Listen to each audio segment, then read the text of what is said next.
ಬಾಗಲಕೋಟೆ ಜಿಲ್ಲೆಯ ಇಳಕಲ್ ನಗರದ ಬಹುದಿನಗಳ ಬೇಡಿಕೆಯಾದಂತಹ ಇಂದಿರಾ ಕ್ಯಾಂಟೀನನ್ನು ಇಂದು ಶಾಸಕ ಹಾಗೂ ಕರ್ನಾಟಕ ರಾಜ್ಯ ವೀರಶೈವ ಲಿಂಗಾಯತ ಅಭಿವೃದ್ಧಿ ಮಂಡಳಿಯ ಅಧ್ಯಕ್ಷರು ಆದಂತಹ ಡಾಕ್ಟರ್ ವಿಜಯಾನಂದ ಎಸ್ ಕಾಶ್ಯಪನವರು ಭೂಮಿ ಪೂಜೆ ನೆರವೇರಿಸಿದರು. ಈ ಸಂದರ್ಭದಲ್ಲಿ ಮಾತನಾಡಿದ ಅವರು, ಹಿಂದಿನ ಮುಖ್ಯಮಂತ್ರಿಗಳಾಗಿದ್ದ ಸಿದ್ದರಾಮಯ್ಯನವರ ಅವಧಿಯಲ್ಲಿಯೇ ಮಂಜೂರಾಗಿದ್ದ ಇಂದಿರಾ ಕ್ಯಾಂಟೀನನ್ನು ಇಲ್ಲಿವರೆಗೂ ನೆನೆಗುದಿಗೆ ಬಿದ್ದಿತ್ತು.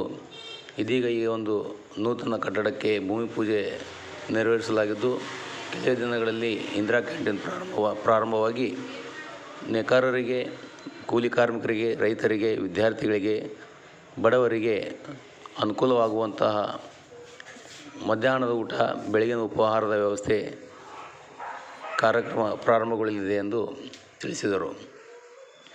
ಈ ಸಂದರ್ಭದಲ್ಲಿ ನಗರಸಭೆ ಪೌರಾಯುಕ್ತ ಶ್ರೀನಿವಾಸ್ ಜಾಧವ್, ನಗರಸಭೆ ಸದಸ್ಯರಾದ ಅಮೃತ್ ಬಿಜ್ಜಲ್, ಮೌಲೇಶ್ ಬಂಡಿವಡ್ಡರ್, ಮಹಿಳಾ ಸದಸ್ಯರು ಸೇರಿದಂತೆ ನಗರಸಭೆಯ ಸಿಬ್ಬಂದಿ ವರ್ಗ, ಮುಖಂಡರು ಉಪಸ್ಥಿತರಿದ್ದರು.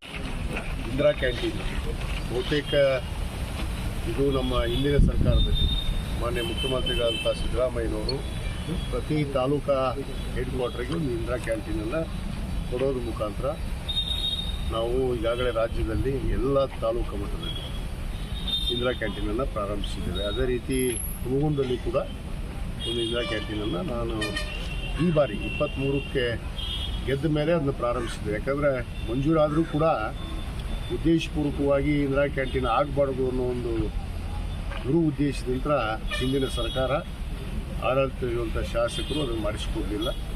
ಈಗಾಗಲೇ ನಾವು ಹುನಗುಂದಲ್ಲಿರುವಂಥ ಇಂದಿರಾ ಕ್ಯಾಂಟೀನನ್ನು ಪ್ರಾರಂಭ ಮಾಡಿದ್ವಿ. ಅದೇ ರೀತಿ ಇಳಕಲ್ಗೂ ಕೂಡ ಇಳಕಲ್ ತಾಲೂಕಾ ಇದೇನು ನಮ್ಮ ಸರ್ಕಾರದಲ್ಲೇ ತಾಲೂಕಾ ಆಯಿತು, ಇಲ್ಲಿ ಕೂಡ ಅವಶ್ಯಕತೆ ಇದೆ. ಯಾಕಂದರೆ ಸಾರ್ವಜನಿಕರಿಗೆ, ಬಡವರಿಗೆ, ಕೂಲಿ ಕಾರ್ಮಿಕರಿಗೆ ಇಂದಿರಾ ಕ್ಯಾಂಟೀನ್ ಆಗಬೇಕು ಅನ್ನೋದು. ಈಗಾಗಲೇ ಸುಮಾರು 87 ಲಕ್ಷ ರೂಪಾಯಿ ವೆಚ್ಚದಲ್ಲಿ ಇಂದಿರಾ ಕ್ಯಾಂಟೀನನ್ನು ಇವತ್ತು ಮಂಜೂರಾತಿ ಮಾಡಿದ್ದಾರೆ.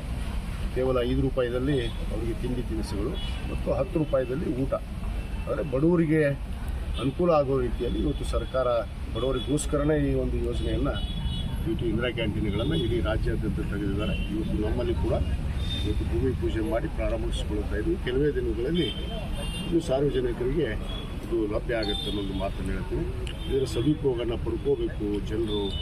ಯಾಕಂದರೆ ಕೂಲಿ ಕಾರ್ಮಿಕರು, ಯಾಕಂದರೆ ಇವತ್ತಿನ ಪರಿಸ್ಥಿತಿಯಲ್ಲಿ ಹುಟ್ಟಿ ದಿವಸಗಳು ಅಂಥದ್ರಲ್ಲಿ ಇವತ್ತು 5 ರೂಪಾಯಿದಲ್ಲಿ ಏನೂ ಬರೋದಿಲ್ಲ.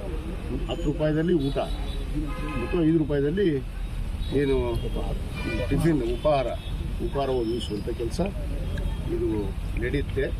ಇದನ್ನು ಯಾರೂ ಕೂಡ ನಿಲ್ಲಿಸೋಕ್ಕಾಗೋದಿಲ್ಲ. ಬಹುತೇಕ ಇಳಕಲ್ ನಗರ ದೊಡ್ಡ ನಗರ ಇರೋದ್ರಿಂದ ಇನ್ನೂ ನಾನು 2 ಕ್ಯಾಂಟೀನ್ಗಳನ್ನು ಪ್ರಸ್ತಾವನೆಯಲ್ಲಿ ಕೊಟ್ಟಿದ್ದೀನಿ. ಬರೋ ದಿನಗಳಲ್ಲಿ ಆ 2 ಕ್ಯಾಂಟೀನನ್ನು ಕೂಡ ಇಲ್ಲಿ ಪೂರೈಸ್ತೀವಿ ಅನ್ನೋ ಮಾತನ್ನು ಹೇಳೋಕ್ಕೆ ಇಚ್ಛೆಪಡ್ತೀನಿ. ಸರ್